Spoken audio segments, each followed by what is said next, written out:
So that's again working with the horse and working with what they're offering. And if your timing is good and your intuition is good, you will most likely get a yes from your horse. And that's something that a lot of people have to practice. Is there's a time when you can ask a horse for something. It's just like a person. If the timing is right and the mood is right, there's a high likelihood of success. And then there's really terrible timing. You know, and I find a lot of people going, well, I'm just going to have this agenda today at this worst possible time I can have it. And then I'm really mad because my horse didn't do what I wanted, and I had a terrible ride or terrible groundwork or terrible trail ride. And they just misread the appropriate timing. If my horse is energetic, we do energetic things. We don't work on halting. If my horse is relaxed and quiet, we work on quiet things. You work with what is the theme is, where your horse is that day.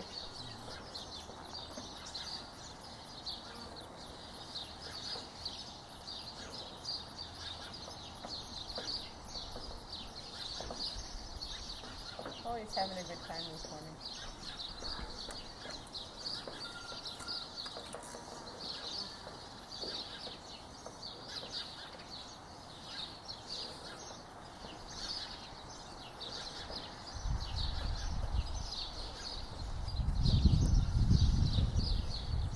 So this is a light horse too.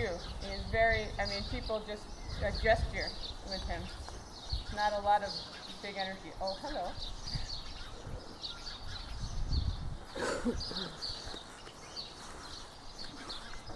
So if you were to walk a little bit towards the arena, to your left, and try to draw his eye that way, there you go, you would pick him up.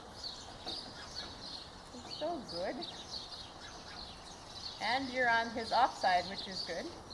So if you can have an offside walk on a horse, that's pretty big, because a lot of them really feel uncomfortable with you on that spot when they're at liberty.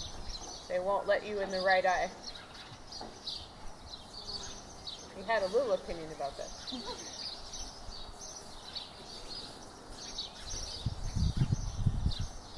So you get extra points for an offside companion walk.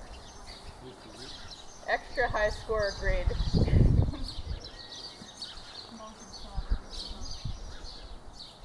funny when you turn to the outside, when you kind of turn back in and you're pushing away.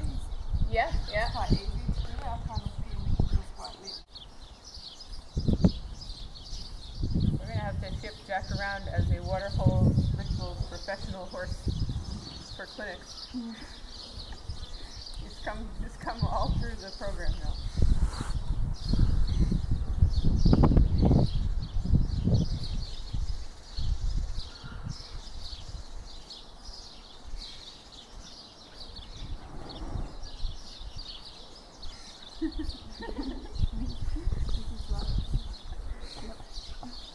I'm going to come with you.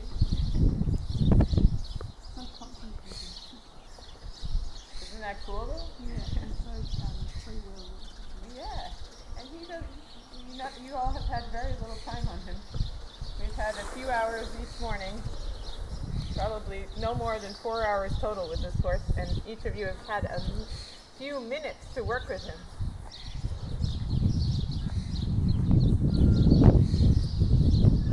And did anyone notice that he stopped eating grass to leave with people? That's huge.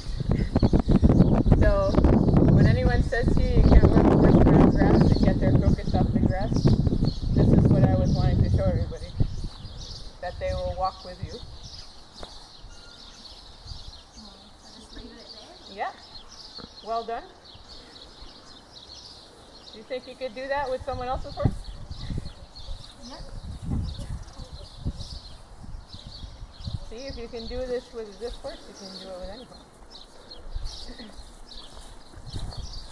This skill applies to all horses. And some are more complicated than others, as we've seen, and we've had a good cross-section here. But I have yet to see a horse that could not get through within either a short amount of time or a more long time. And if a horse was basically okay, then it was just a pathway to an incredibly great relationship with the horse.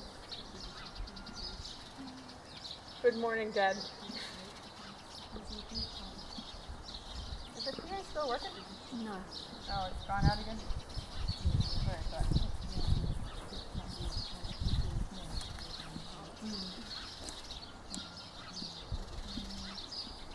Maybe back in a little while again. Uh-oh, we have no PA first thing. Again, but Yeah. I think we understand you as also without, though. Yeah, it's good. I'm good at throwing my voice big.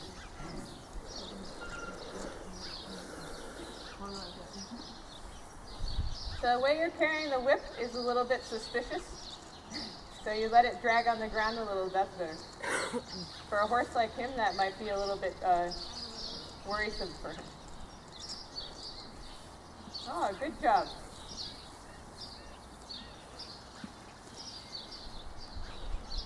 So you want to not look back at the horse so much, unless you're worried about some dominant horses that can be a little bit like, you know, maybe like Ben. You want to know what he's doing back there. And even then, I try to just be in my peripheral vision, because the interesting thing about it, if you're looking back at horses, the dominant horses will try to bite you more. Because if you watch two horses side by side that are dominant, they're always like biting at each other when they're playing. So you want to try to keep as straight ahead as you can and just be aware of the horse in your inside vision and not be like looking behind you.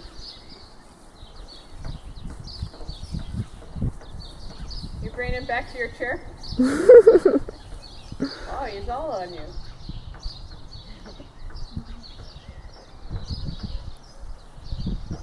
Oh, he's a nice boy. Good. Not put anything on the horse. We don't say you can't leave. The horse, if he chooses to go with you and he chooses to do the exercises, he is in full choice to accept your leadership. And if he decides to leave, he can. If we are holding a horse online, the horse is, actually Carolyn Resnick calls that a false connection. He says the horse will connect to anyone that pressures him a lot. And if you're the same thing with a round pen, he'll connect to anyone who pressures him enough because he just wants to relieve the pressure. Oh, yeah, of course. We've worn him out now. So I'm done with this game. So the point being that if the horse has the freedom to choose, the connection is true and is much deeper and it's real, because horses connect to each other that way. Yeah. And that's how they create family and friendship bonds in the herd. And they elect a leader. They don't get forced. A leader does not get forced upon them to be chosen just so they can get relief from pressure. So that's my opinion about, you know, chasing horses around in round pens and not giving them an escape from the pressure. And I think they get highly pressured in pens. Oh, now we're getting somewhere.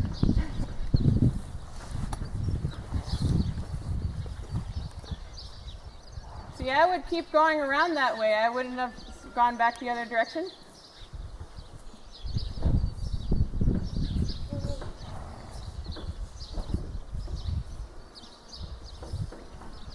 Yeah, just cluck to him a little bit. And move away. Oh, he's got a moment here. That's what my horse does at the moments I'm at, he's like, sorry, I have to stretch now.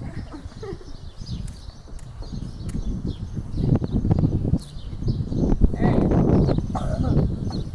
I don't mind working in round pens, but I do completely different work in round pens than other people do. I won't work in a pen until I've done this with the horse, because then I feel like the horse trusts me enough to go in a small space and not feel like I'm pressuring him. He's not going to feel like I'm running him around. So if I would work with this horse in a pen, and he wouldn't feel like it was confined. It would be more intimate. But I would do soft work with him. And I work with horses online, but not until I have this. I'll do, you know, line work and all the exercises that a lot of natural horse methods do, similar to, but not until I have this. The horse has to be in choice to work with me. So that's the complete opposite of some of the natural horsemanship. They Absolutely. prefer you do the online work Yes. first